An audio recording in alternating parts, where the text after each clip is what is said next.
I don't know if I'm going to be kind or not. So I'm telling y'all this now. I really don't know if I'm going to be kind. I don't know if I'm going to sit up here and be all Christian, diplomatic, and carried on because y'all know how my mouth is. At the same time, I'm trying to be respectful as possible. Okay. Because oftentimes I'm not, because I'm going to say this the way I'm going to say it. Oftentimes you motherfuckers get on my goddamn nerves. Okay. With your holier than thou attitudes and carrying on. And y'all project shit that it's not there because you want this to look like this and this, and this. So we're going to get into that, okay? And yeah, y'all already see where this is going to go, okay? You already see it. Okay.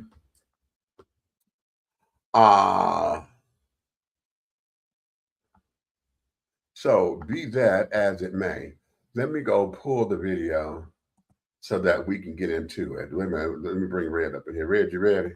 And there go my co-host. Y'all say hello to the one and only. This is the big guy ally over there, the big red fella, doing his thing on the ones and twos over there. Oh.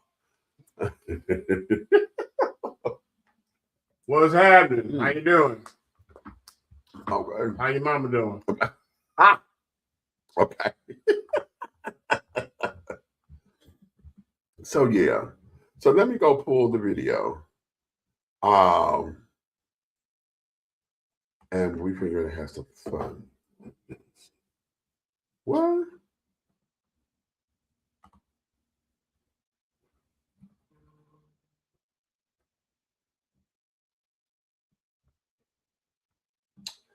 Child, I have no clue what the hell they just did. Who? Facebook. I just got a message up, but they pulled the video off of one of my channels. And there is no nudity or sexuality in the video. What the fuck are they talking about? It's today's show, right? Lord have mercy. Anywho, let me get into it. I mean, modesty only martyrs the one who's embarrassed. So maybe they didn't like seeing it.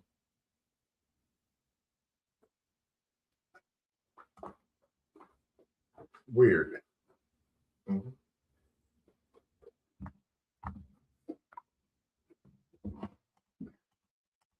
Okay.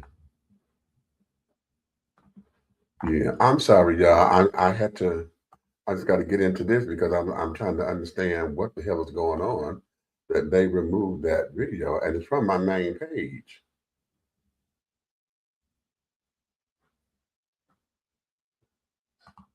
So I got to see what the hell is going on. In any event, yeah.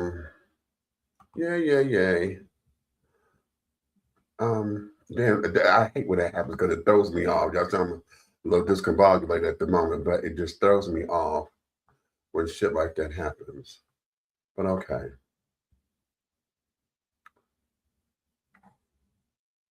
All right, hold on. This is an Instagram. It's coming from Instagram, so it's kind of loading a little bit. I'm going to just share the screen with you guys. Usually I just upload it into the system, but oh, you're kidding.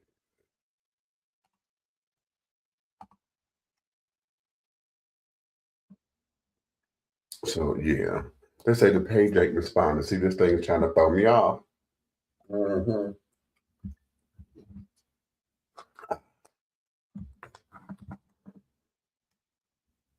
I didn't know that respond. Huh? Huh?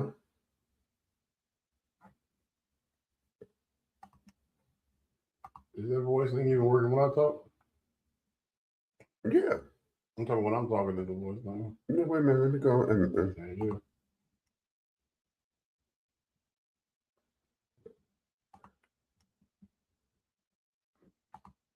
yeah, go ahead. Talk. You know What?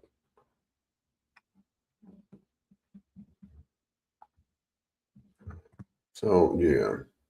Okay, are we ready? Is it saying what MB? Sam Hill, what's going on? The thing don't want to load. I'll say, are we going to go through this shit today? So are we going to go through this shit today? Guess not.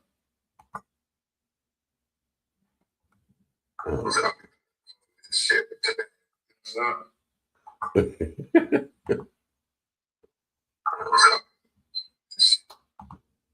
Oh, Lord.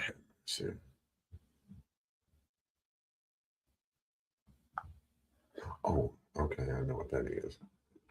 Let's start here. Let me see if this one is going to. Oh, so we back on just, it's just online. Is it what? It's just on YouTube. Oh, it's not on Facebook at all? Oh, these are way more.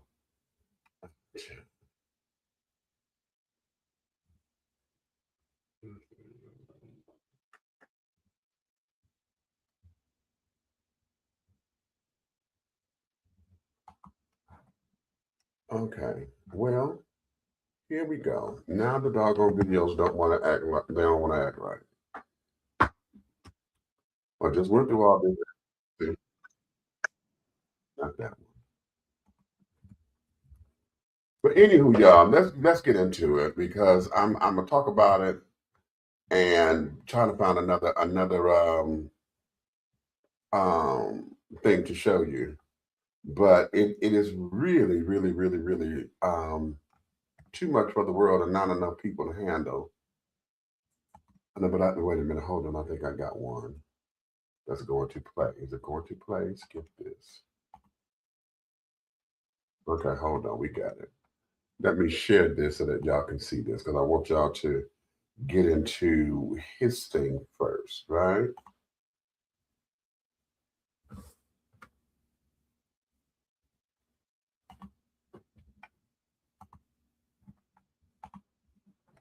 Okay, you ready? Yeah. The internet went crazy about a dress my wife had on. Now, they didn't say anything about the $4 million that was raised for the United Negro College Fund. They never mentioned that she prayed until heaven came down. They never said anything about this was the largest fundraiser for for HBCUs in the country. But insecure, jealous, petty, small-minded people got in their feelings and set up a false barometer of holiness based off of a dress. Now, you got to help some people because some people have embraced the full knowledge of ignorance without any assistance for understanding. The dress was not see-through. The dress was flesh color. But because you ain't never been nowhere and ain't never been exposed to nothing,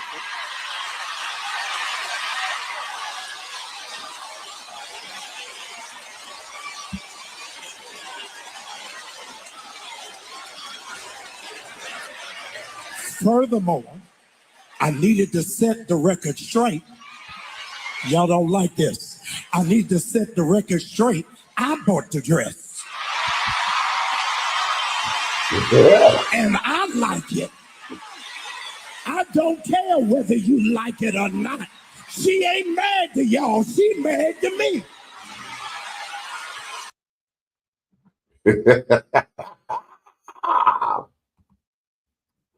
Okay. Okay. This should not take long.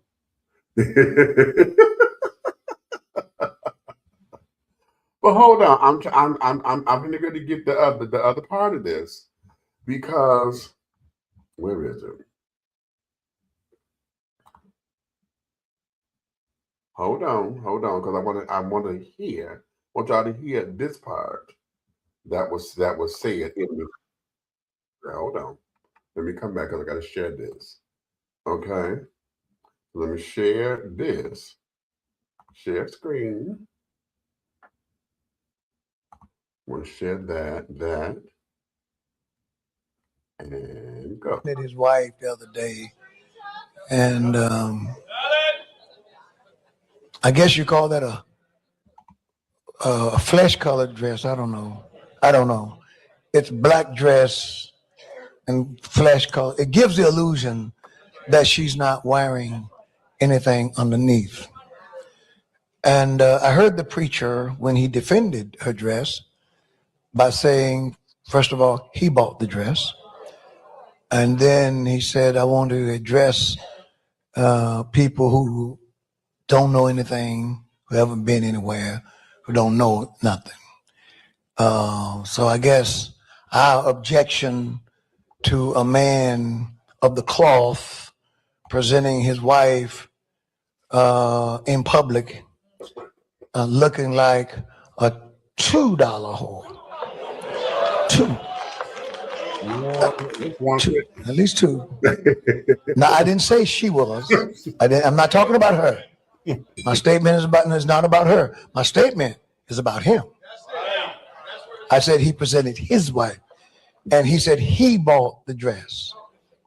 Those are his words, not mine. And there is nothing classy about that. There's nothing modest about that. He said we haven't been anywhere. What I would like to know is where have you been? Where did he go? So I'll make sure that I never go there, because I don't want to go anywhere and I come back with that kind of a notion. Now I will say this, and this is a comment about my wife, not his wife. This is a comment about my wife. My wife wouldn't have done it, no matter what I say.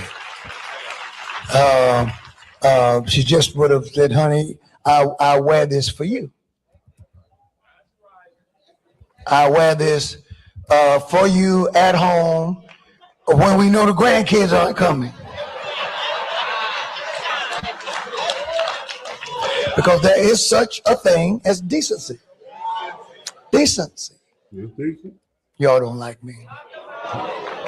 But in public, at an event where everyone will see, I don't know of a greater way for a man to demean his wife. And if he doesn't think that that is demeaning her, there is something wrong with him. But then again, we're also talking about the guy who looked at Cam Newton's legs and told Cam he had pretty legs. Yeah, see, so. About a dress my wife had on. Now, they didn't.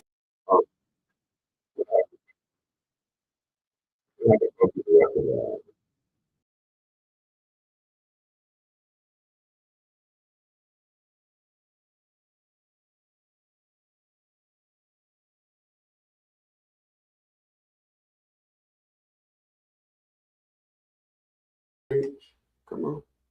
There we go. All right. So y'all heard that, right? And this is not no better. And I'm going to go here. Why is it that those who feel as though they're being bold in the spirit and feel as though they are teaching and giving a lesson or whatever, that this becomes a whole big to-do, and you use your pulpit for badgering, for bullying, for basically, this is a whole shit show, right? You don't like the man and carrying on, and on top of not liking him or whatever, this becomes a whole big to-do, right? Something like that. I'm sure he could have called Pastor Jamal and they could have talked that out like two grown men. Okay, he could have had his opinion and be like, dude, what the hell are you doing? And blah, blah, blah, blah, blah. You decided that you want to take and make this a teachable lesson okay, to your congregation. And then, now you keep saying you didn't call her a $2 whore, but you said $2 whore. Okay, very disrespectful. And yeah, okay. Now, Jamal, being the clapback king that he is, okay, could have handled that differently as well. See, because he decided to get up in the pulpit and wanted to do the neck roll, let me let you have it thing. Okay. All in the name of I'm protecting my wife and blah, blah, blah. Okay, I get all that. That's a man thing. But then wanted to add, to the father by saying, well, here's what y'all, the tea is, clock the tea. I bought the damn dress. It's not like I gave her permission or this, that, and that. I bought the dress and yada, yada, yada, yada. Okay. So it became now a bigger spectacular. It's just not that she's in the dress. Now you're the one who bought the dress and not. So it just became so much bigger than what it should have been. Okay. Now,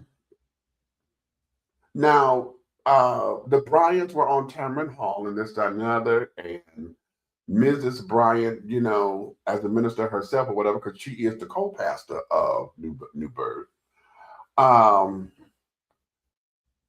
She stood up and said her piece with it. She was comfortable with the dress or whatever. She wanted to it was a designer she wanted to work with and carry on. And so it became a few things. And so the question becomes, what were you really mad at? Are you mad at the fact that it was the dress? Or are you mad at the fact that she was a sexy woman? Y'all had problems with this woman when she first came. Y'all talked about her hair, her nails. She's too, she was manufactured and this, that, and the other. She's high maintenance. When they first started dating and carrying on, it was a whole big, and now that she wore this particular dress at this particular function or whatever, now we want to sit up here and play. We want to play fashion police. We're putting the morality police. We're sitting up here now, wanting to sit up here and pass judgment. And that really wasn't your place. Have your opinions, but that should not have aired to where we're here on social media talking about your opinion in that fashion.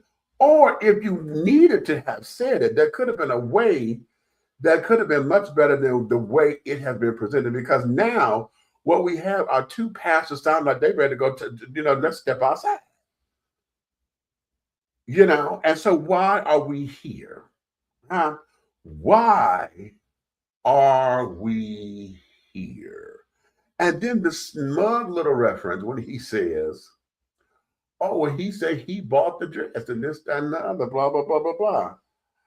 But this is also somebody who's up there told Cam Newton that he got pretty legs. So what are you insinuating? See, is that kind of bullshit. And it's unnecessary. It is completely and totally unnecessary. Had he done all of that and it was never recorded like this, I would not have anything to say about it. But again, we take these things, and now that we got social media, everybody want to run to social media. And, they want all this boldness and carrying on. And then now that it's out here, this whole back and forth thing about who is righteous and who ain't, this morality policing and carrying on, it's for the birds. It's really and truly for the birds. And now here we have another strike against the church, and particularly the Black church. And here you have two church leaders at odds with each other yet again in the public, when all of that could supposed to be done behind closed doors. So again, what you mad about? Are you mad at the dress?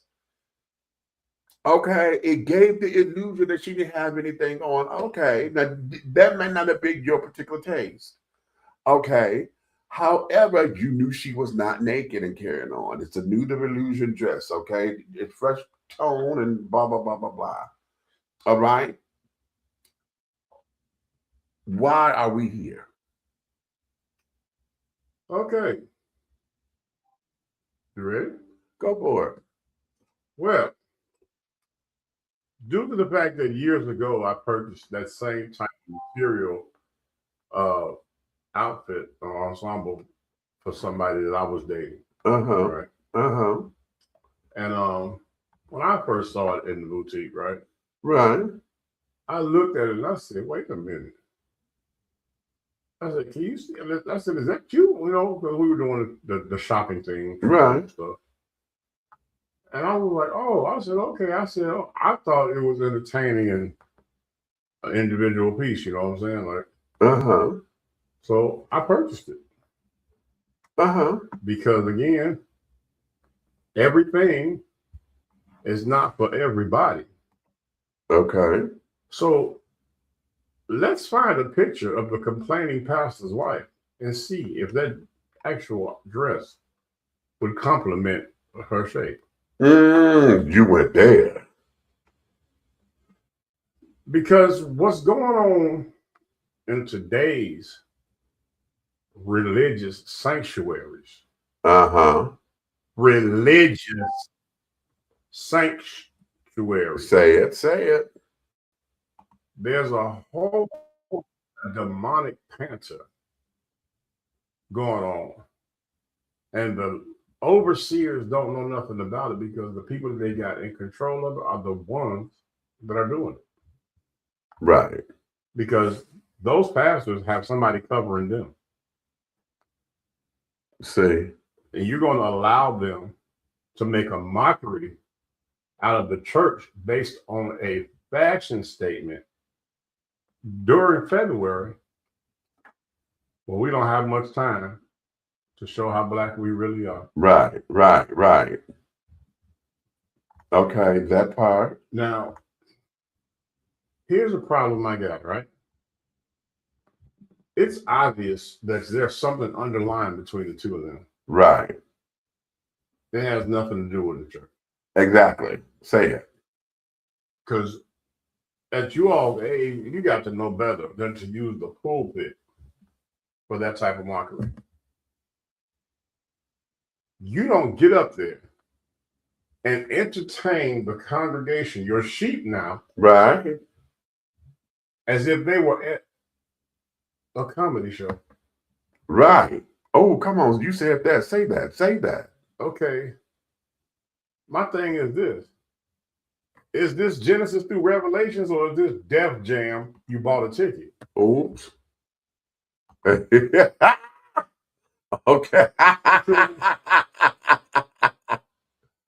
Okay. And I hate to say it, you know, some things irritate my soul. This agitates me because, again, you have people like myself, right? You know how they say you fight an uphill battle to get to where your heart really wants to be? Mm-hmm. Well, my battle has been straight up a wall. Okay. I don't even have the incline of an uphill because somebody is standing on that hill, making it a wall for me. Right. For no particular reason at all. Okay. So I refuse to let their ignorance, the same type of delivery of ignorance that this pastor did, stifle my growth. Right. In the kingdom. Okay. You know, touch not my anointed. Exactly. They are going to have to pay for this mockery. Now you can see that that woman has had work, body work. If she hasn't had body work, she's gonna spend $1 million on personal training. Okay. Right. Okay. And her diet is carrot sticks. Right. And she's in the gym every day to be that, and that, should I say, to be built the way that she is. Right. Okay. So let's say her husband supported her in doing body sculpting or whatever it was to get her to look like that, right? Mm-hmm. Why wouldn't he be proud of the money that he spent? If you go out and buy the brand new Cadillac or the brand new Lexus or the brand new Mercedes, Well, are you going to lock it in the driveway? I mean, like in the garage, or are you going to wax it in the driveway for the neighbors to see? right. Again, Jezebel spirits they carry jealousy. Mm. And I really would like somebody to do their homework and find a full body picture of the complaining pastor's wife. Hold on, I'm trying to get to it. What is his name? Bishop Paul something. Wait a minute, what's his And the name? reason I say that because Patrick Wooden. she probably have to put on an anointed girdle to look like that woman. Do you understand me? Now, yes, I'm now. There's one part of me as a minister and a man of God that, yes, to me, the church that's an inappropriate place for that. Uh-huh. But if they were going out to intimate dinner on the red carpet somewhere, an awards or something, whatever, Right. They were. then she can rock it. They were. They were at a fundraiser for the NAACP HBCU thing. Okay, so then let me ask you this. It was a formal affair? Yes. Okay, so then guess what? As usual, the first thing given to me in my spirit, in my crawl, his wife can't wear that type of stuff.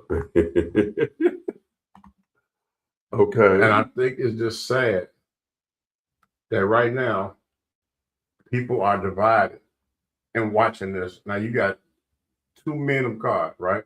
Right. And now you all starting to act like Biggie and Tupac. And exactly. See? Exactly. And exactly. When we were supposed to be one body in Christ. Exactly. Now, here's another problem I got with this, okay? And I'm going to let it go. Uh-huh. Because I'm trying to hold my mule right now. Okay. You ready? Stop trying to pour traditional ways of the church onto everybody coming in. The reason people are running from the brick and mortar churches and ducking and dodging from you when you're trying to pray for them or come to them and offer them Christ in their life, because you're trying to make them be everything from the 60s to the 90s and what it's supposed to look like in church. Right. And right. And guess what? If you keep recreating the same vision of the same type of saint, that's not growth. That's duplication and manufacturing. That's right. That's right. And he didn't say duplicate my will. That's right. He said do his will. Spread the word, the good news of the living God. Teach people. Get out and save souls and teach them the tools they need to remain that way. Teach them how to go and spread that news. Right. Teach them how to be contagious in Jesus. Okay. Okay. Okay. This is Pastor Patrick Wooden, and this is his wife, Pamela.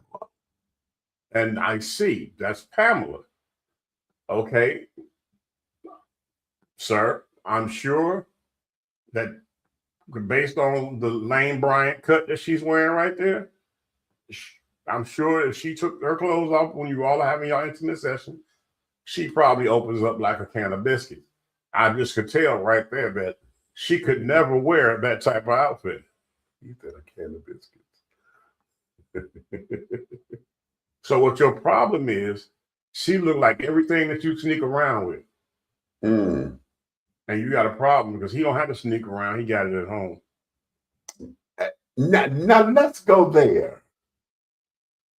See, because that's still the answer to. I'm trying to get somebody to answer the question. He's jealous. Boom. What are you mad about? Because this can't be about that damn dress. Bruh, do you not see Kennedy walking with him? Yes, he's mad. The man, okay. The man has a Ferrari Lamborghini type wife. And he's walking with a Bel Air. Bruh. Baby. He's mad. Okay. That's what that is. Okay, now wait a minute. Let me add something because I want y'all to go back because we're still talking about a dress. Now I'm going to go to another dress because do y'all remember this when Erica Campbell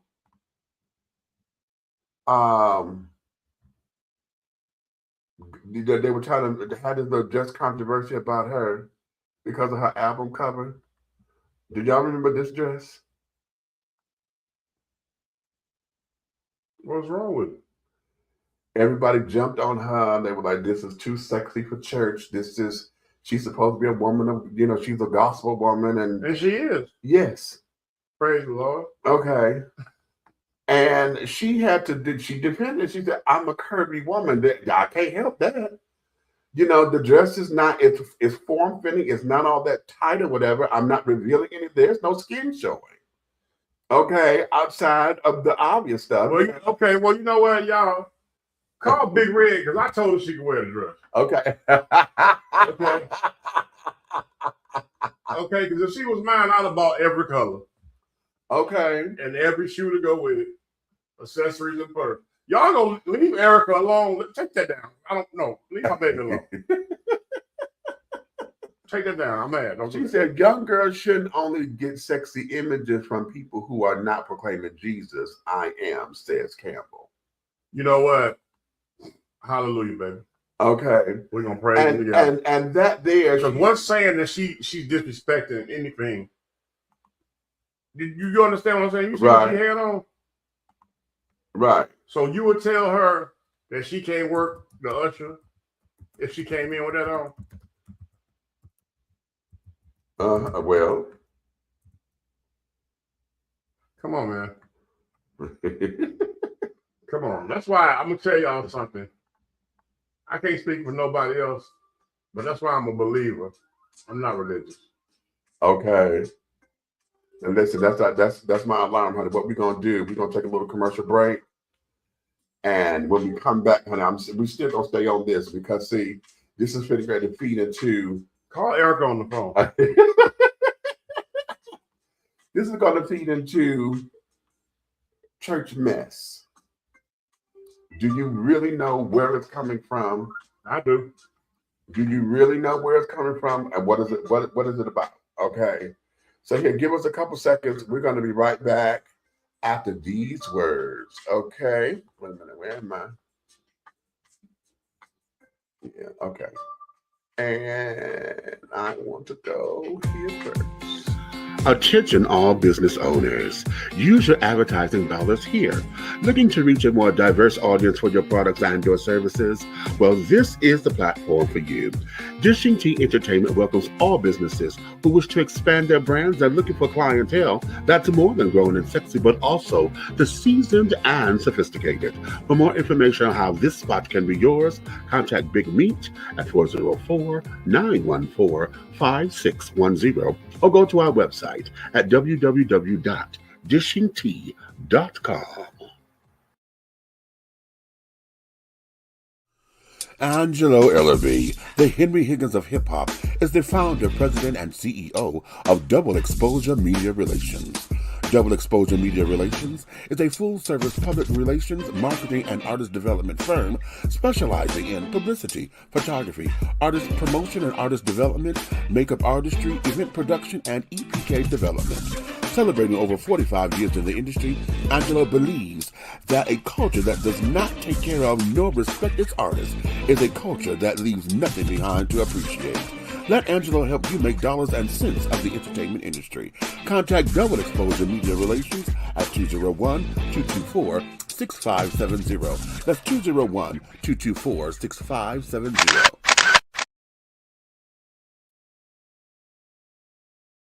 How you all doing? My name is Jason Panner and I'm the CEO and founder of B Condoms. Today I'm going to show you what it means to have the largest condom on the US market. As we can see, I have one of our Platinum XL B condoms in hand and I have a ruler right there. The ruler is about 18 inches, right? What I'm going to show you right now is how I can actually take our condom all the way down to my elbow, right? So what you can see, we're pulling it all the way down. Now keep in mind, not only do we have the biggest condom in the market, our condoms are also pH sensitive, they're vegan friendly, they're organic, and we don't contain any of the fillers that other brands have. B Condoms, biggest condom on the US market, takes you all the way down to the elbow. Make sure to protect the culture. Thank you and take care.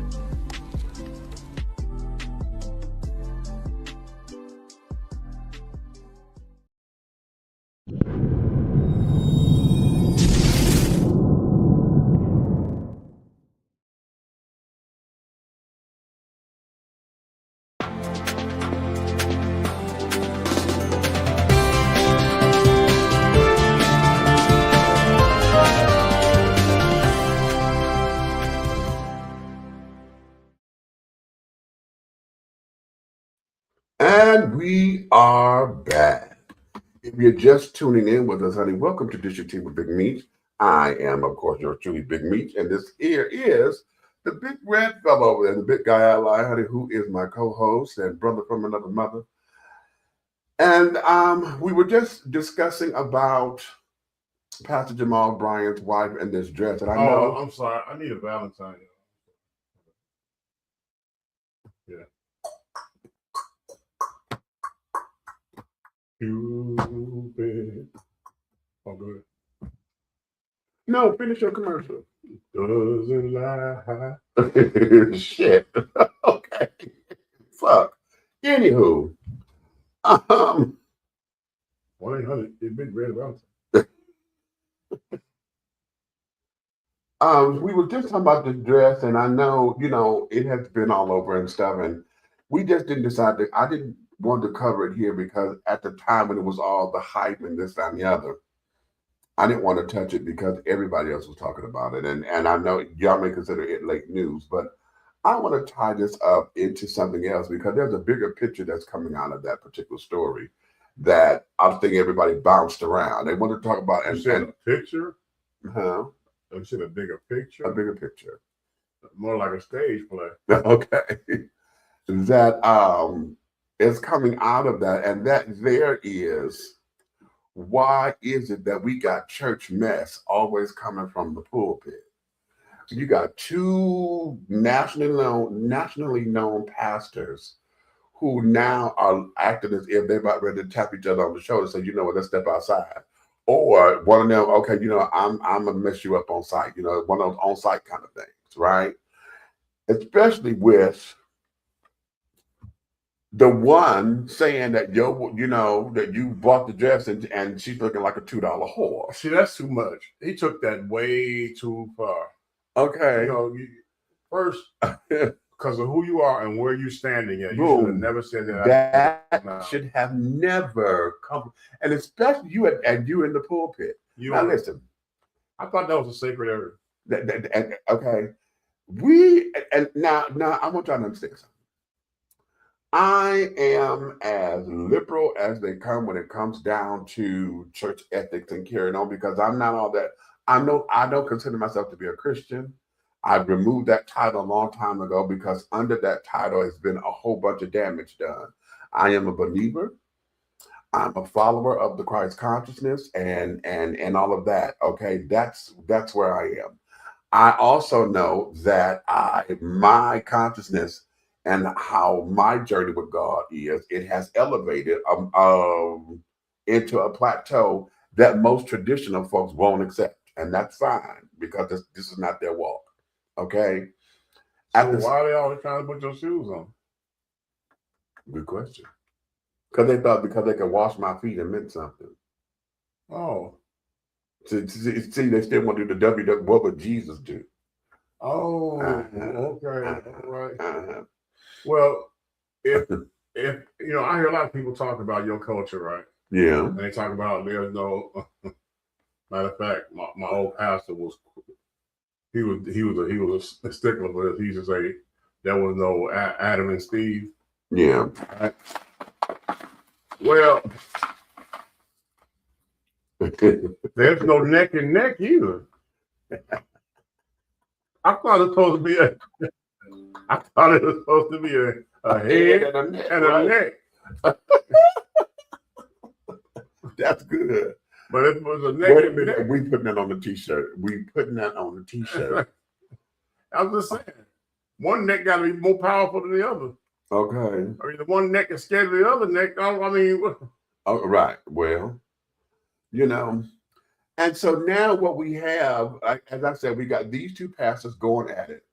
And yet, you know, across the country, across the world even, you know, y'all hear that a lot of folks talk about church hurt and this, that, and the other. But what ends up happening is we get a lot of church mess. no, don't say church hurt. Okay. Don't say that no more on this show. It's people hurt. Call it for what it is. It's people hurt. Well, okay. The church is in you. There we go. Come on. Okay. And if okay. Okay. Definitely praying tonight. Child God be with me. Long Spirit fill me. Look, the church is in each and every one of us. So the message you go through that detours you from going to a sanctuary to worship Christ. Mm-hmm. You know what I'm saying? You know, you pray to God to, you know what I'm saying, to do the humbling, the foot wash, to tap in. You know what I'm saying? And use the gift that God has given you. You know, it's not the church because the church is within you. Right. Okay? It's the people. Mm-hmm. You understand what I'm saying? The people behind the church that God has given us. And God has given each of us a church to carry right here. We have to ask for a clean heart. Mm-hmm. When that heart is cleansed and we truly, truly believe in what we're asking for, and our faith is 100% because He's only going to gift you and walk with you on faith. That faith, He has to know that you are with Him wholeheartedly. You open up your heart to God, and you never know what doors are open for you.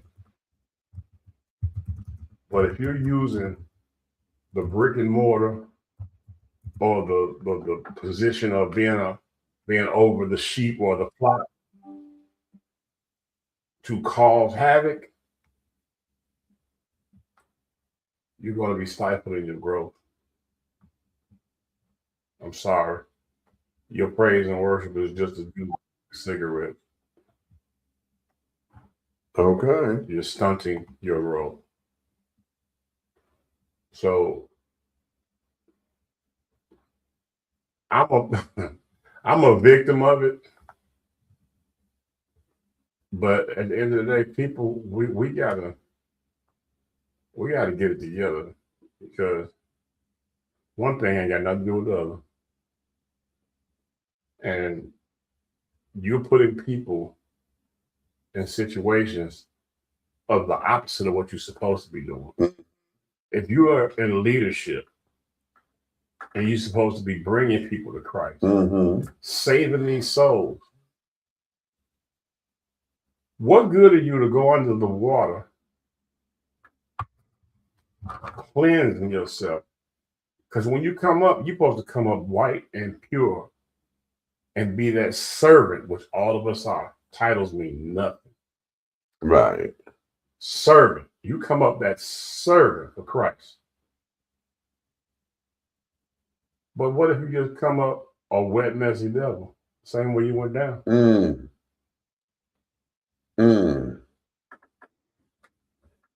How you going to lead somebody when they know you messy? How you going to tell me about, you going to tell me about Matthew? Huh? How you going to tell me about Ruth? How you going to give me a story about Boaz when you think you Boaz? And And those are the women in leadership. I'm sorry. Yeah.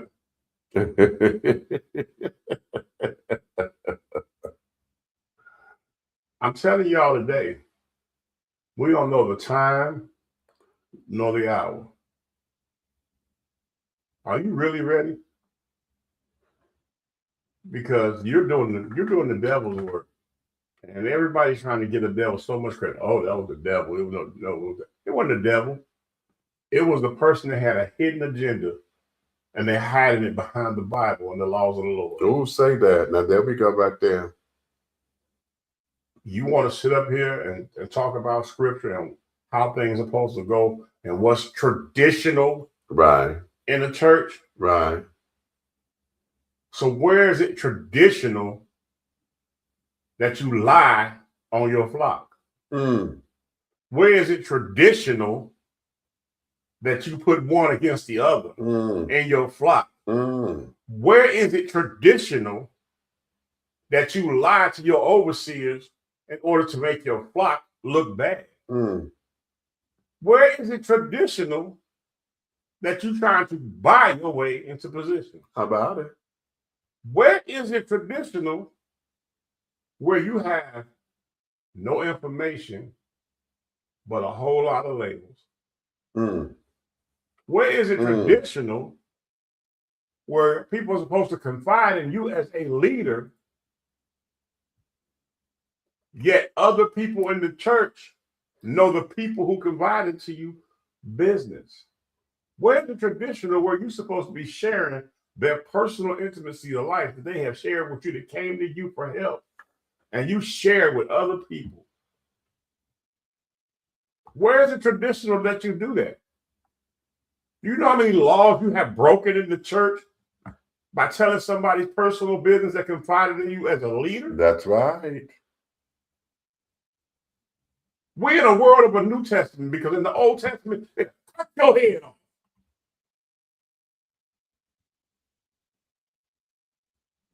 Get it right, because I'm trying to tell you. And all the trolls that's watching, that's telling you that I know. I'm praying for you. I love you with God's love, because it's his job to show you what you're doing, not mine. Okay. Okay. Now here, let me go here, because I need to piggyback on a couple of things. First off, I'm gonna do. Let me go back just a little bit, because again, we're still on church mess and carrying on and where it comes from, and I want to share this particular image too, because Fantasia had her bout with folks saying about her dress. Okay, did y'all remember her wearing this dress? It was on one of the BET Awards, or the sister, one of the, she was singing "Mary, Don't You Weep" in this dress.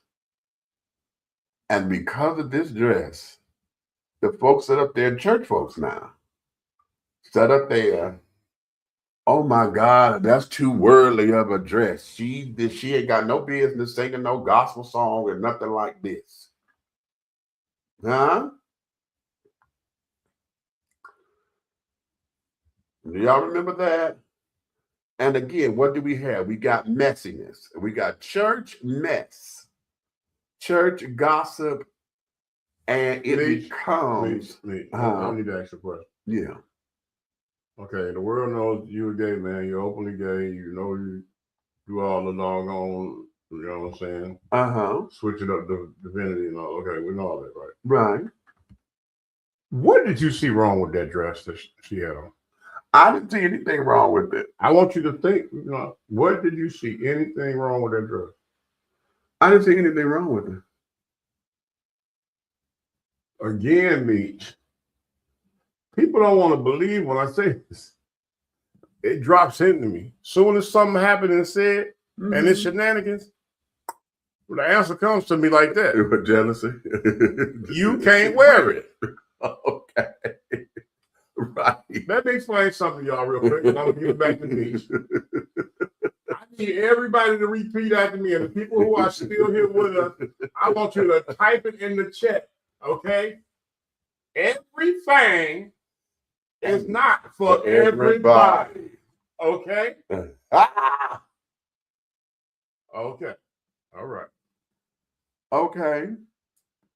So now let's go here because, again, we're talking about the messiness and carrying on. And what you just outlined,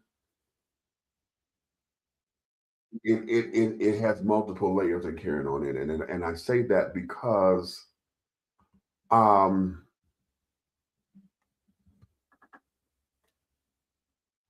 when we're dealing with our leaders, those who are supposed to direct the spiritual, I want y'all to understand something.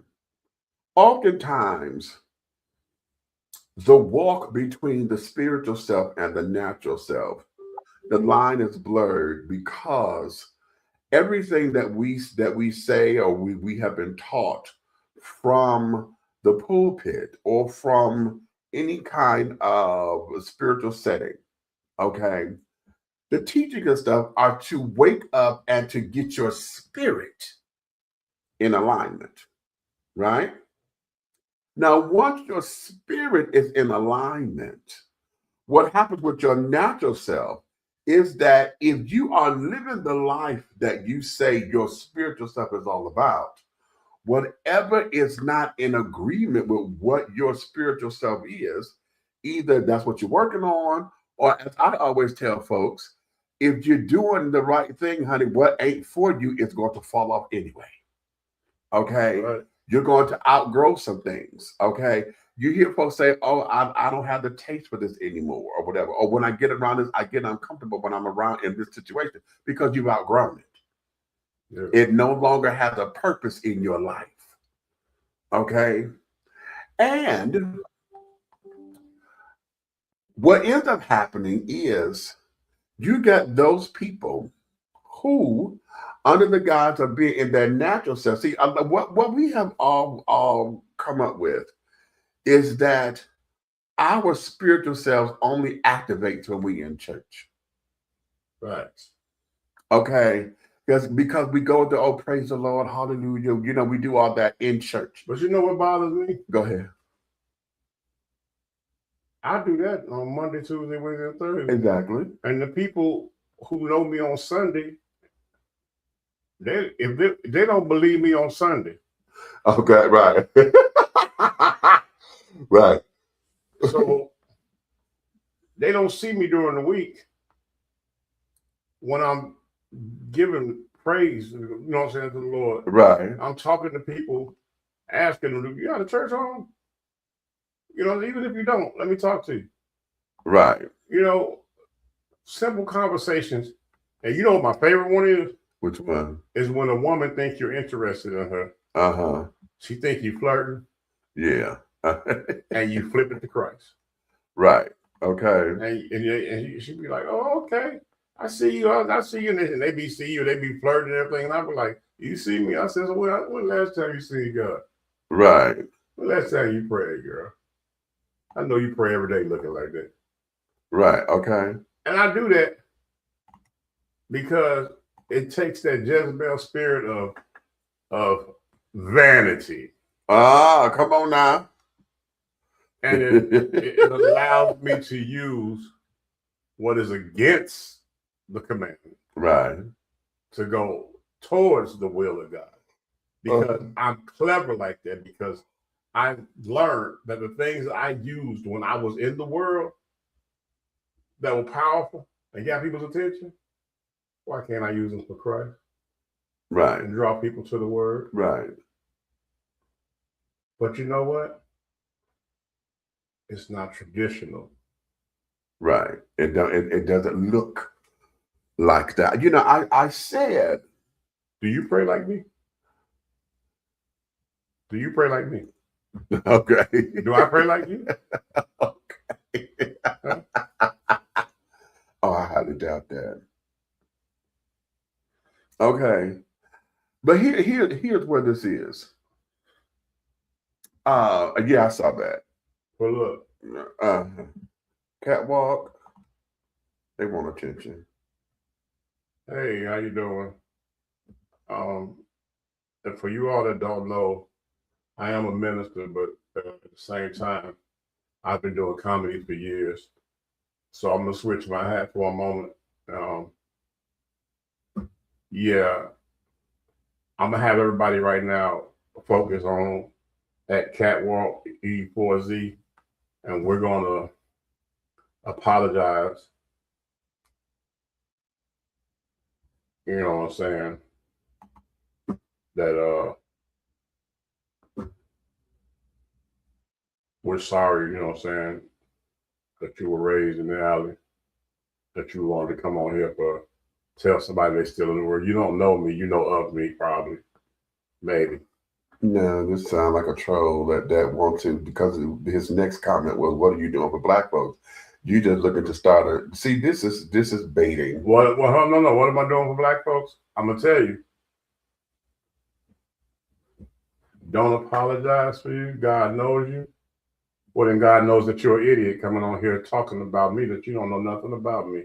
And if you ever knew me, you knew who I was.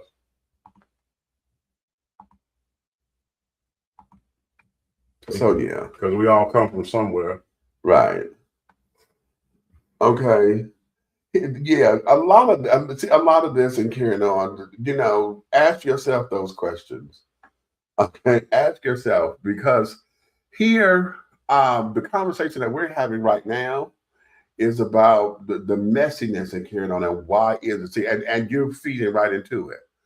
Okay, you're feeding right into that's it. probably that leader we're talking about. Right, you're feeding right into it. You know that, right? Okay, that's probably her. Probably. Welcome in. Okay. Sure. All of the messiness that comes from it. Why is it that it's there, and we have allowed it to be? You know, and then oftentimes, you know, we run through the excuses of, well, you know, if the pastor get caught with, you know, sinning, and quote unquote sinning, or whatever, and basically the pastor said to me, he done slept with somebody outside of his wife, or he drank in and then got drunk, or he done beat somebody up. Okay. Or whatever the case may be, that's not a good look for him. Right. Then all of a sudden we had to go to, well, he's still a man. You know, he's still a man. But what does that mean? Just that. Okay, that's the excuse. You know, he's a man with needs. Usually we hear that when he doesn't sleep around some damn well. Okay. And folks are all up in his business, or he done slept with somebody he had no business sleeping with, like somebody else's wife or other. And it done got out into the streets or whatever. But the messiness of it becomes what everybody runs to. A lot of folks are in these big cathedrals and churches and carrying on. They got thousands of members up in there. And you can't tell me that where those churches are and carrying on with that many members, that the work in the community can't get done. Why is it that the work is not being done? But yet everybody said up here, you mad because Creflo asked for these millions of dollars to get the doggone plane or whatever, but you go there to that church and you paid your tithe like that. See, you did that because he knew he could come to y'all and do that. Okay. So when it comes to all of that, why is it that we keep the mess up and never do the work? And then when the mess gets started, do we know where it comes from? Huh? Well, we do now. Go ahead. And if you do, how come you don't address it? No? Because now, if all of us are supposed to be spiritual leaders, spiritual followers, and carrying on, we are supposed to be able to go to our brothers and sisters one-on-one, sit down and have a conversation, okay, and hash it out, right? If that doesn't work, then you're supposed to take somebody else with you, okay, with some authority, and you get somebody who may be on the same level or whatever, you know. How many years you know me?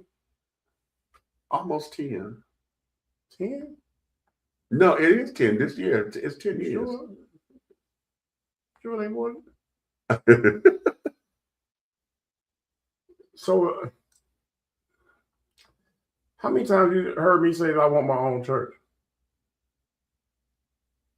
Huh? Never. You said what? Never. You've never said that. Oh, okay. That's what I thought. All right, go ahead. No, you've never said that. No, I know, because I've never desired that. Right. That's what you said. Okay. I know I won't be no True. I didn't want to wait. Right. And that's the other thing. I'll take the work Right. if it's helping others Right. and pouring into other people. Right. But the weight of a church, Right. Right. I never desired that. But yet and still the world thinks I wanted that. So I think that's what the problem was at one of the places I was at. Yeah. I think that's what the problem was. They were protecting their own. Because they thought you were competition. And again, messiness. No, messiness. How you want to fight by yourself? How? It's in the head. It's here.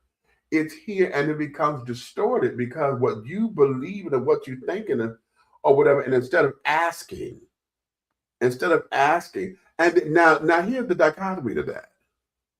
How is it that you mad at something that you made up in your head, but you stole my ministry? You came in on an invite here and you searched everything about me and what God gave me to do. Mm-hmm. And then you turn around and say, oh, we can't deal with him because he wants his own church. And that's going against the way. The way. Okay. Yeah. So that becomes that. Now, yeah, and see, when we deal with messiness, and I'm standing on the church right now because, see, a lot of us deal with this. And I like what you said. No, it's not church hurt, it's people hurt. And it's going to take me a minute to acclimate that because, okay, we're going to switch our vocabulary over. But at the same time, the reason why I get stuck on church hurt is because when you get everybody who are like-minded, and then you got the congregation that's sitting up there coming against you because the pastor say so. The pastor and then the head deacon and the head usher, okay? When all that starts to happen, and it just seems as though that everybody there don't want to be bothered with you, then it becomes a problem. But then, now that's in the church, but we sit up there and talk about the Jehovah's Witnesses when they excommunicate somebody. See, they do it differently. They call this excommunicate, where they feel as though that you have not been a part of the flock or whatever, and you've gone, quote unquote, gone against Jehovah. And so now the whole congregation literally turned their back to you. They can't talk to you. They can't this, they can't that. You get no help. You just completely excommunicated and cut off from the flock. But that's not what this work is about. We're supposed to go and find, you leave the 99 here for the one. That's what the work is. That part. Okay, that's what the work is. How are you kicking somebody out? Now it's different. Now let's understand this. Okay, it is different if I decide to leave on my own because I don't want to abide by the quote unquote rules. Okay. If I am contrary to you or whatever, and I tell you, oh, I'm not going to do that, then it's up to me. But the church doors will always be open. There is no such thing as, oh, I'm going to excommunicate you. Okay, and this, that, and the other. And so that's when we get all this message. Now, you excommunicate me, but you want to tell all my business to everybody. Okay, and it becomes a whole big to do. It becomes a whole big to this. It becomes a whole big to that. And then we come out of spiritual growth, and then we start to go into control. Because now, because you say I'm not supposed to do this, you still don't know what my journey is and what assignment God has for me. So if God is telling me to reach out to such and such and so-and-so or whatever, and I'm still in communication with them because this is something that's part of my development, my growth, who are you to tell them not to talk to me? Mm-hmm. Okay, who are you to tell them or to tell me who I can and cannot? And then want to throw, oh, that's just the enemy talking. How dare you? You don't have that authority in my life to understand who the enemy is for me. Because as far as I'm concerned, you have just become that. Yeah.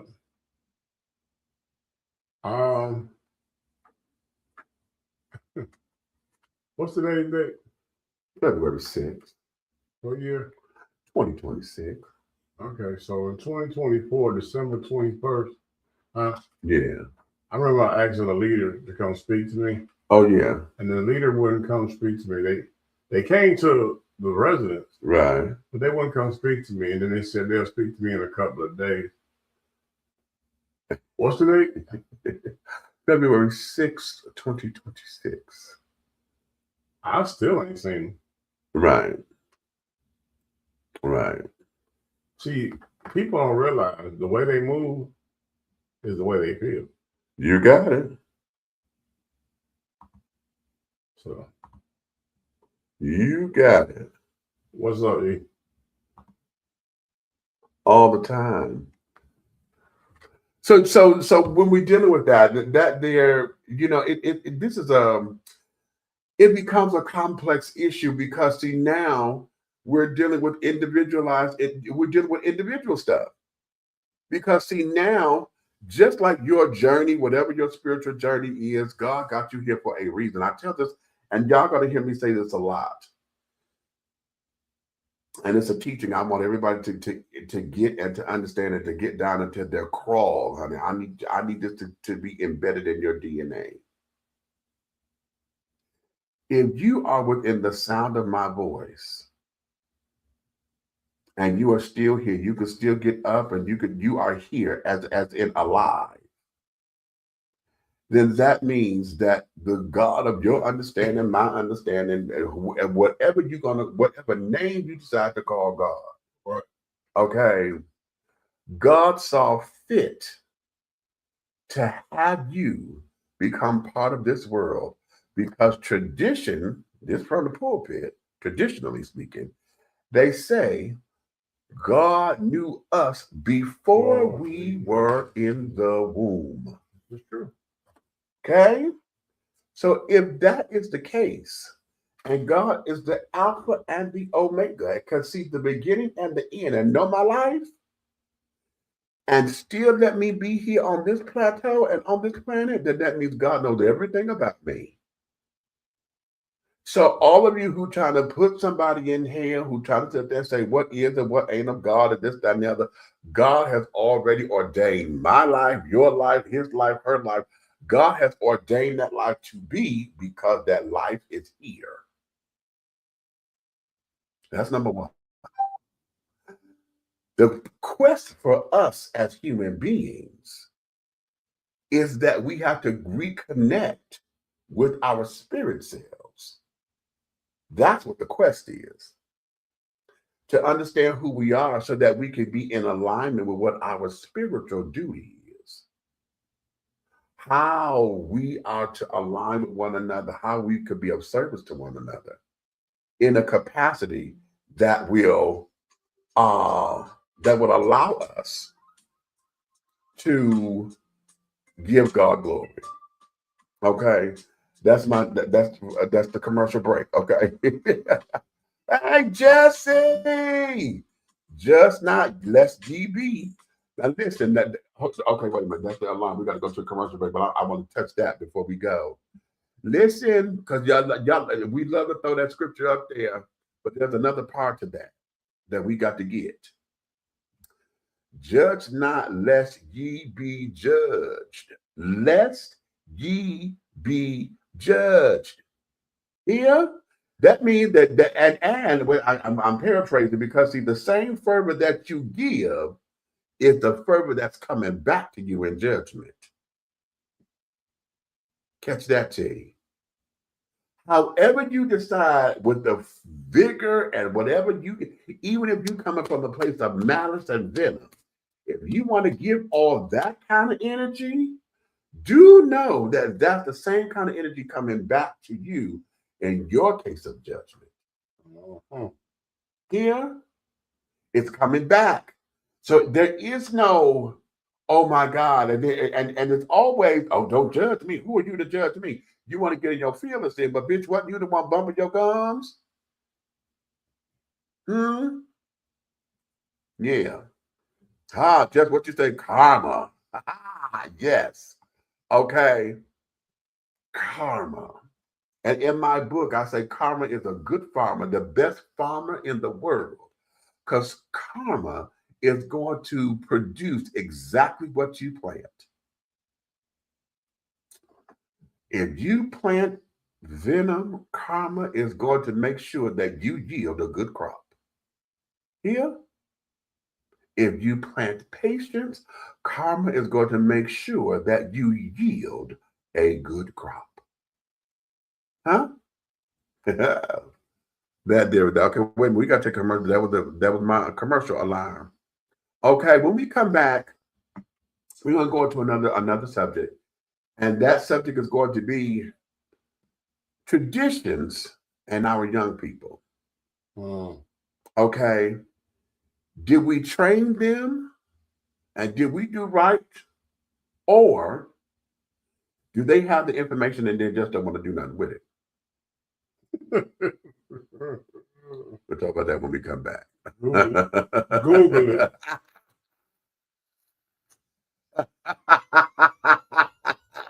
Wait a minute, you're going to make me holler up in here. Oh, wait a minute, where am I going? Where am I going? Where am I going? I forgot where I was going. Oh, we'll go here. Right there. Welcome to Alo Nana. Treat yourself to the luxurious experience of having all natural shea butter soaps and body balms that will soften, radiate, and even exfoliate your skin. Alo Nana products are designed with you in mind to promote overall health and wellness the way the nature intended. No dyes, no colors, no chemicals. Just pure love, like receiving a hug from grandma. Get your Alo Nana today. Contact Aunt Nikki on IG or call 267-629-1364. Alo Nana, building a legacy, not a letdown. I'll put this on the YouTube. I'm gonna put this on the YouTube. Hey Demetrius, what's going on, Demetrius? Dennis Taylor, what's going on, Big Meech? They call me Big Meech. Larry Hoover. That's right.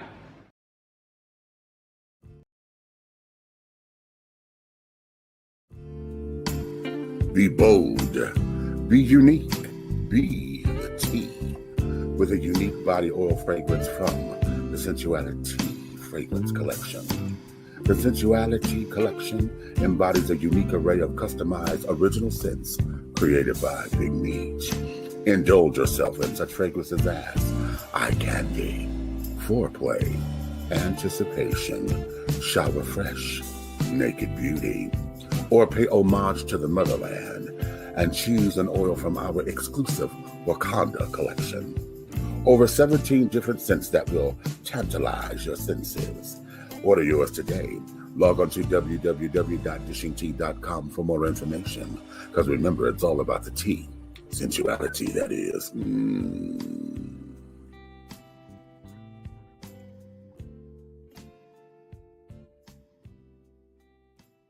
Are you ready to continue the journey with talk show host, internet sensation, and author of Awakenings, Epiphanies Along a Spiritual Journey, Big Meech? He is offering another installment of thought-provoking ideas, principles, and metaphors that will encourage, enlighten, inspire, uplift, and catapult you into a brand new evolution of accepting yourself in your total truth. Revelations, Affirmations, and Confirmations. The new book by Big Meech is infused with conversations of love and inspiration that gets right down to the real nitty-gritty. It will confront the reader with the proverbial mirror in an effort to take a deep, closer look within to find all that one needs to propel forward and make life happen. Get your copy today on Amazon.com or go to www.dishingtea.com. That's www.dishingtea.com. For more information, contact Big Meech at 404-914-5610. Revelations, Affirmations, and Confirmations. This message has been brought to you by Too Deep and Pastor Don Jr., CEO of the Winning Team.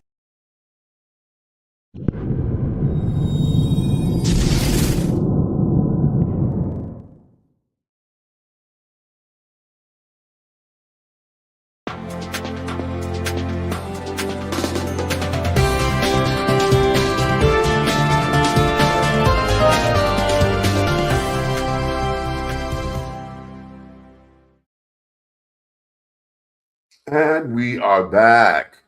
Hopefully you're still tuned in with us. You're Dishing Tea with Big Meech. I am your host, Big Meech, and this is my co-host over here, my brother from my mother, the big red fella over there, the big guy ally, as we like to call him. Listen, we've been going to dive into something. I had my nephew come and I said, listen, give me a topic. And he came up with traditions and young people. And we were like, okay, wait a minute. And the conversation was, no, y'all were taught that. And he said, but we don't, my generation seems as though we don't do anything with the information. And that came out of his mouth. Okay. And I thought about that for a second. I'm like, okay, wait a minute. Let's look at that. He particularly also is trying to say that we didn't teach them the tradition. Right. Like we were taught the tradition. Right. And in the same way, in the same format of this, that, and the other. And okay, he may have a small minor point in the fact of his wording, because our generation did not teach the traditional stuff in the same manner that we were taught. Okay. And why? Because we found a different way of educating our children, right? It's more of here's the information. I'm going to trust you to do something with it. Okay. And if I don't see you moving in that direction, then we got to have another conversation. Okay. Because you see, our generation taught our kids how to do it. You know, it was more so we went back to that whole apprenticeship program kind of thing. But at the same time of being seeing you as our apprentice, when you showed us you knew what you were doing, we left it in your hands. We didn't micromanage it. You know what I'm saying? We did not sit up there and try to hover over you or whatever to make sure that you got it, right? We left it in your hands. But what happens is, now that you have the information, a lot of our children or this younger generation want to believe that they're smarter than us. And the only thing that makes them quote unquote smarter, and I'm using that in brackets or whatever, is because this is the technological generation. See, we were the Industrial Revolution. Okay, our parents were still working at Ford and this and that. When the toys came out for us, okay, we had etch a skates, we had science shit to carry on. We were making blow up shit to carry on. You know what I'm saying? Can I ask you a question? Go ahead. Water, right? Yeah. This is a scenario. Let's say you have a water cooler in your office, right? Most of the time when executives put, a water cooler, if we had one, we probably have one right here by the desk. Right. Okay, that way we're working, doing show, we can reach over and fill up, Right. Okay. Now, that's our generation. Right. Their generation is either going to have a refrigerator in another room or the faucet in there where you can go get water. Right? So here it is. We made life easy by doing the work first and positioning ourselves. We did. They got to go get it from somewhere else every time they need it. That's Google. That don't make you smart. That make you have a tool. Right. Right. Right. Right. Where and yeah, you get a little quicker than what we did, because we had to go to the library. If we did not have the dictionary, the thesaurus, or the encyclopedias at home, half of them can't spell encyclopedia. I know. Don't even know what it is. Okay. We had to go to the library, use the Dewey Decimal System. Oh, now that's something y'all ain't heard in a while. Okay. What is that? The card Let catalog. me Google it. The card catalog. Okay, well, you had to actually go and look at the card catalog to find out what book number it is, so you know how to go find it on the shelf. Okay. I would like to take 10 of them to a traditional library. Right. And give each of them a book to get. Right. Okay. With no help. With no help. No electronics. No electronics. Go do it the old-fashioned way. But here the question is, did we teach them or do they have the information and just don't know what, don't want to use it? Okay. And ultimately, I'm going to say it's a combination of both. My problem is this: teaching theories have dumbed down. Oh, okay. See, I know that's spherical. You're stepping on me. Yeah. Go ahead. Yeah. Go teaching ahead. Theories have dumbed down, so they don't have the information. Right. And there's no information that they have not to use. All they know. Let me tell you something. I witnessed at least 2 or 3 teenagers Google their whole entire high school career. Right. So to me, that makes you an idiot with a diploma. Right. Because I feel like this. If all that stuff crashed today and you had to make a living, could you? I mean, let's think about how ignorant all the way down to fast food. Right. If you go into a fast food line and you want a traditional something that's on there, you know, want some got number 1, 2, or whatever. So let's say I want a number 2 somewhere, right? Right. And you say number 2, can I have a number 2? As soon as you say that, they're going to immediately push the button that says 2, right? But if you say, can I have a number 2, hold a tomato, they're going to go, because now you have to come down here where there's writing on each of the button and find out how do you remove tomatoes. Right. Because there's no number. Right. Because up here they got numbers or pictures. So, Right. So if you read it for them, hey, can I get a Big Mac meal? Okay, it says Big Mac meal on the picture of a Big Mac meal. But if I say, can I get a Big Mac meal? But can you make it with chicken patties? Right. Right. When everything I just said will come out just as fast as it was made regular. Right. When we were working. Right. Yeah. Yeah, I work at Hot Now, honey. So yeah. I crack that joke all the time in drive-thrus. Because I like things a certain way, and it's like some things I just don't. I stop eating certain things. Okay. So I would say, like give me an egg and cheese this, right? Right. And they'll be steady trying to give you meat. I didn't say about no meat. Right. But they'll stay trying to give you the one. Oh, you want a numbers on? No, I didn't say that. Give me such and such and such.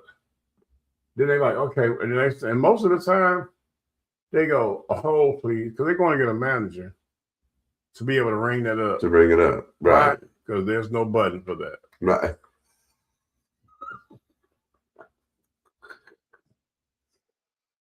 Damn, that's another T-shirt. There's no button for that. There's no button for that. Okay. But now I say that it's a combination of both, because I know many of us, and y'all know I'm not a biological parent, so my teaching and carrying on with my children and mentees or whatever has been, I went the extra step because they were not my own. You know what I'm saying? And to make sure that they trusted me enough to want to be up under my tutelage, up under my care, up under all that. Okay. And so it was the responsibility in it. You know, you always want your children to master something so that they can be better than you in whatever that is. You want to prepare them in a better way that you were prepared. You know, you want to give them all the tools so that when they get ready to go tackle this world, they have everything that they need in the toolbox that's going to help them get us an assignment done. But they think that Big G is all they need. Right, right. You can't tell them nothing because they think they know it all. Right. And they say, and then this is where they make the mistake at. Asking Google or Chat GPT or AI anything, right?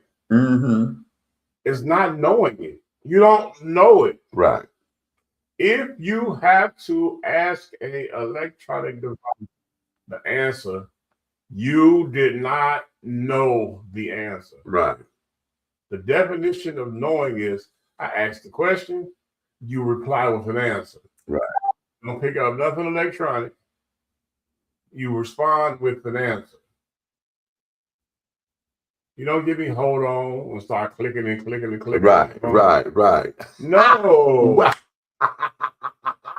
No. Okay. That does not, in your little bitty pea brain, you think that means you know it. Right. Oh yeah. Because you know how to go to the thing real quick. Okay. Or just like I tell people all the time, when they tell you stuff like this, the texting error, right? Yeah. You're so insecure with your life and yourself that all you know is to text. But you will respond to a person when you see them and say these words. Yeah, I already told you what I was going to do. Mm. You didn't tell me what you were going to do. And they say, you didn't see the text I sent you? That's not telling me. Right. How many times have you had to correct the line? You talked to so-and-so today? Oh, yeah, we talk all the time. You know, we were texting that you're not talking. That's not talking. You're not talking. You text. Okay. But in their mind, they don't. Oh, yeah, I had a conversation with them the other day. Oh, what are they saying? Oh, I can show you right here. You didn't have no conversation then. Right. And yes, for those of you who want to sit up there and say, oh, that's a play on words, you're damn right. Because no, you did not converse with me, or you did not speak with me. What you did, you wrote me. We're pen pals. Okay, we are pen pals at this particular point. And you cheating with that because pen pals are others with paper, stamp, right. Okay. Y'all lazy. Had to wait 3 to 4 days to get a response. Well, for them to get it, and then 3 or 4 more days for it to get back to you. Then it's gonna take them 2 days to write the response.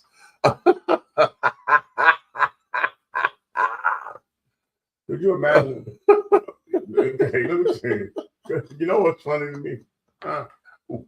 I would like to take one of them, right? Some between the age of 18 and 21, and put them in a bubble, right? Yeah. And tell them, I'm gonna give you $10,000 if you stay in this bubble for 7 days. Oh, not 7 whole days. But the only thing in that bubble, you can talk on the phone, right? Right. But the only thing in that bubble is books, right? Mm-hmm. There's a phone in there, right? Mm-hmm. But it's a not a rotary dial. Not a rotary dial. Oh, yeah. I'm testing your patience. Yeah. You are hateful. That's the only phone in there. And on Monday, Wednesday, and Friday for 2 hours, you got internet. Right. But it's AOL. Right. And you better hope that nobody call you. Right. But there's no color on the screen. It's just green words.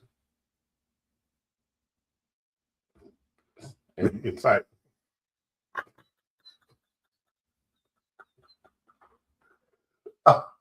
Okay. Okay, they on my face. I just want to know, could you survive? That's a good question. And I'm gonna tell you, I know a couple of them that'll jump, just bust their own head. Like, okay. So they got to dial a phone number. Because here's the problem. Ain't no phone numbers are Rolodex and they're digitally. You got, whoever you call, you got to remember the number.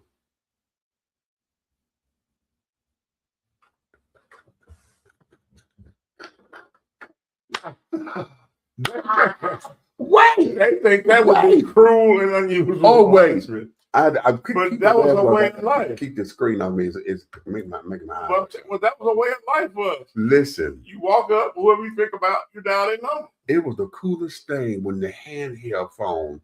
It was my grandmother's phone, right? And I didn't know that they had it in the handheld, right? And she was, because usually we had the big old one on the table. And I thought I've always wanted one of them phones, right? I thought, ooh, but baby. Had the little curve with the doggone circle in the middle. But here's where it is. You have not lived and understand upset until you misdial a number. You got to start all over. To start all the way. Hilarious. Okay. Hilarious. You know how many times I couldn't get through to a radio station trying to win a contest because I missed the number? What? Trying to be the 8th caller. And wait, and the phone didn't have the push button to say read out. So No. You had to. And all of that, and we love the phone number that was right there, the 5, the 4, the because it's right there. But if you did that, you hated down the 0 because 0 meant you got to go, and it's got to come all the way back. Okay, and it ain't like you could just go. If it's a double 0, you gotta take your finger off to go back, and then come back, and let it do it again. Mm-hmm. You ain't lived until you thought you get that 0 with that 9. No, let me tell you. Here's a number for you, right? One of the most famous numbers in the world. Say it. When you doggone had a rotary phone and you trying to get the house fixed up. 588-2300 Empire. Dial that on a rotary phone. Oh my God. What would 8675000? How did that work? And see, now, Grant, catch that. Because the first 2 digits of the phone number used to be the exchanges. Okay, that's how you knew, like Woodward, that was a WO, right? So that's what you did. And now that's not my generation, that's Mama's generation. Okay, that came out when the phones come out, that was them. And thank God that we wasn't the switchboard operator because they had the punch cord, the pull cords or whatever. Y'all see them in the old movie, had to take it, I'll connect you and connect the line and this, that, and the other. So in saying all of that, to go to the point of, did we teach them? Yeah, we had no choice but to teach them, especially our kids. We didn't have, now our grandmothers were not, our parents, our mothers that carrying on, were not necessarily the one that was going to come and snatch the baby or whatever. Now I helped my mother raise my siblings. Again, I don't have any biological children, but I couldn't rely on Mama to come and get this, this, that. Now she's done it a couple times when she come over to my house and she said, "Now I'm the mother." Okay, and she had all of my kids and stuff together because I was sick and they wasn't taking care of me like she felt. But anyway, so you have not lived until that. So we had, our parents and their generation did one thing, and we learned through, you were told what to do. You do it this way because I said so. Okay. The end. Period. There's no conversation because I said but so. if you remember, TV commercials, the birth, of course, it came from one of those Caucasian persuaders. When the little girl said, "Why?" You remember that commercial? Why? Everything that her parents told her to do, asked, why? Yeah. But why? Why? And I thought about that commercial the other day. I said, wait a minute, it's her fault. Yeah. She started that. Yeah, they did all that. But she started it in their household. Right. Because why get you doggone not. knocked out? Because you're talking back. You don't question me. But it's just crazy when you think about it. Mm-hmm. They would literally just bust their head on the floor. They ain't gonna survive. Right. Right. And that's all in this whole idea of independence. Wanting to do it my way, wanting to be and say that I'm my own person. Okay. Yes, our generation, we ushered that in, right? Because we're the 90s babies and carrying on. Now, 90s, we're young adults because that's our 20s. Okay.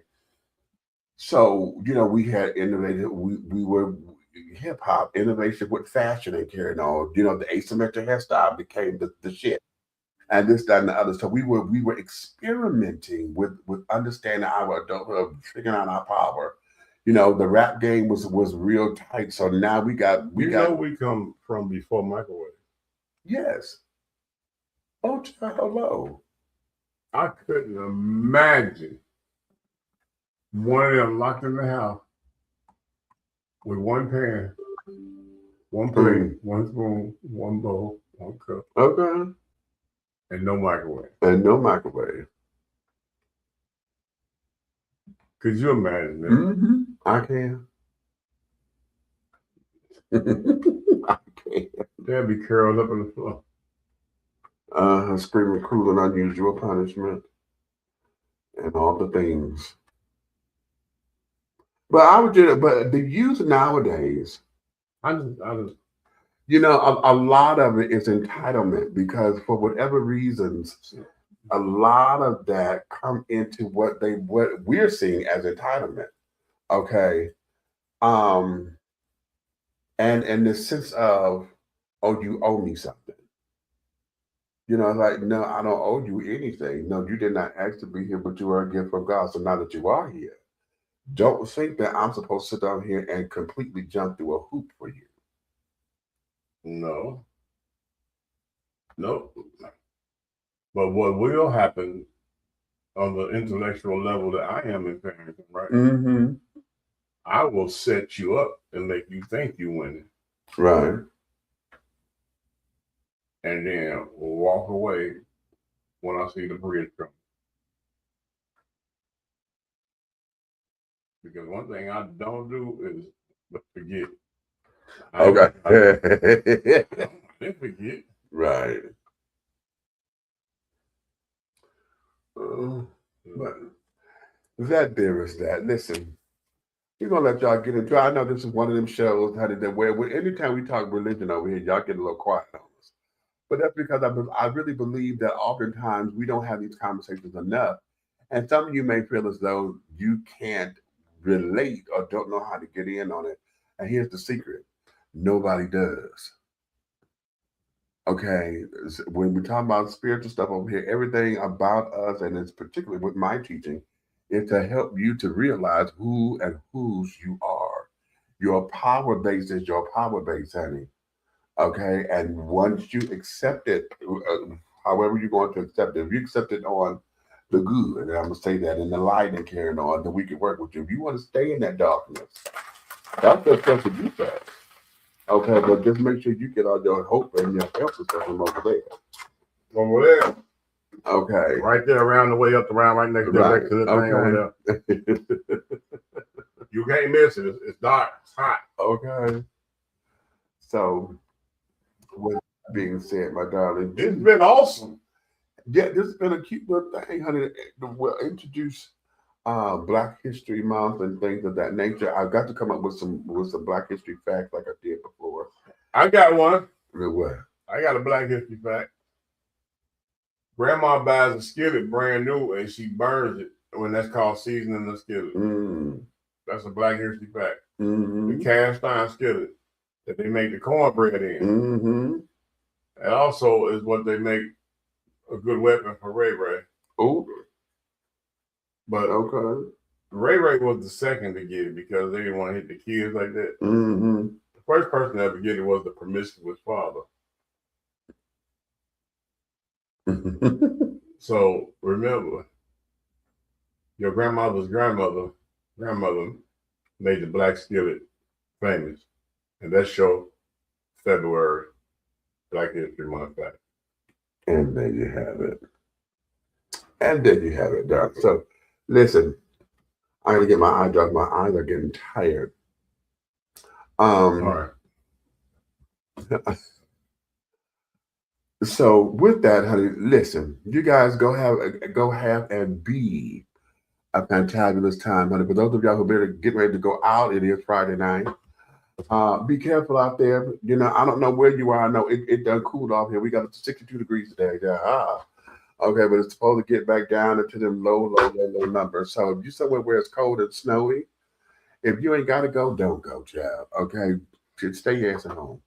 Okay, but if you just got to go shake your booty or whatever you're gonna do when you get out, have a good time and make sure that you guys do what you're supposed to do to arrive alive and come on back home. You hear? So on that note, honey, you may finish all of your crumpets, baby, because the tea has been dished and you've been dishing tea with Big Meat, honey. And the big guy ally, honey, is the Big Red. And in the absence of our other co-host, Aunt Nikki, honey, who's still in Philly. Yes, she coming. She coming. I know we've been saying that, but she's coming. Hope she's just trying to get her ducks in a row and carry it on. Okay. So having said all that, darling, wait a minute. I'm gonna do it again. And that there and I had this doggone thing in the key. Hold on, let me see. Oh, that's why. I'm like, what's going on? There we go. It is here. All right. But now I'm not gonna sing out. I was gonna try to see if I could do this note or whatever. I'm not gonna do that. This time, honey, just go have a good time, honey. If you love us, tell all of your friends, your family, your good Judies and Ken to come over here to like, subscribe, and to share. But honey, if you hate me or see me as the enemy, some kind of bot, some kind of whatever, that's your prerogative, honey. But I'm gonna ask you to go tell all of your enemies to come and partake of dishing tea with Big Meat. So on that note, honey, again, you may finish all of your crumpets because the tea has been dished and you've been dishing tea, darling. So, with a Big Meat, honey. I'll see you guys another time.